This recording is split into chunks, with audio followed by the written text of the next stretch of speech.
Boss ఇద్దరితో చేశారు. ఊరికే అడిగామండి తూచ్. మన ప్రొడ్యూసర్ సాహో గారి కాంబినేషన్లో మెగాస్టార్ చిరంజీవి గారితో సినిమా రాబోతోంది. ఆల్రెడీ మీరు భగవత్ కేసరి అనేటువంటి సినిమా బాలకృష్ణ గారి కాంబినేషన్లో అందించేశారు. So what do you want to say about Saaho గారు? ఇప్పుడే బోర్డింగ్ పాస్ ఇచ్చారండి బాస్, ఇప్పుడే బోర్డింగ్ పాస్ ఇచ్చారు రీసెంట్గానే. So it's going to be అంటే ఒక మెమరబుల్ జర్నీ అవుద్దని నేను గట్టిగా నమ్ముతున్నాను. అండ్ చిరంజీవి గారు, నేను చాలా ఈవెంట్స్కి, మా సినిమా ఈవెంట్స్కి వెళ్ళినప్పుడల్లా ఈ మ్యాషప్ వేస్తుంటారు. కానీ ఈరోజు చిరంజీవి గారి పక్కన కూర్చొని ఆ మ్యాషప్ చూసినప్పుడు కొద్దిగా ప్రౌడ్గా ఫీల్ అయ్యా. ఓ ఇండస్ట్రీకి వచ్చేదో పీకేశామరావు బాబు బాగానే.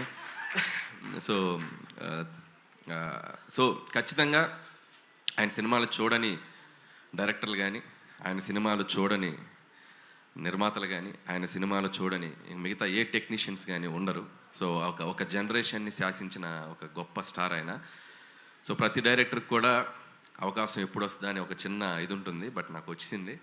సో ఖచ్చితంగా అది ఎలా ఉండబోతుంది ఏంటనేది ఫ్యూచర్లో ఇంకా టైం ఉంది దాని గురించి మాట్లాడాలి. అంటే కొంపదీసి ఈ సంక్రాంతికి ఇట్స్ అన్ యాటిట్యూడ్ పొంగల్ అన్నారు, వచ్చే సంక్రాంతికి ఇట్స్ మెగా పొంగల్ అంటారా?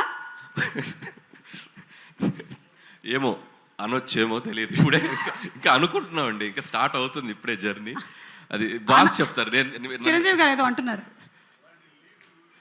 అది సో సార్ పైకి వచ్చినప్పుడు సో ఆ mega leak about mega project ఆయన చెప్తే బాగుంటుంది. సో బెటర్ సార్ చెప్తారు. ఓకే.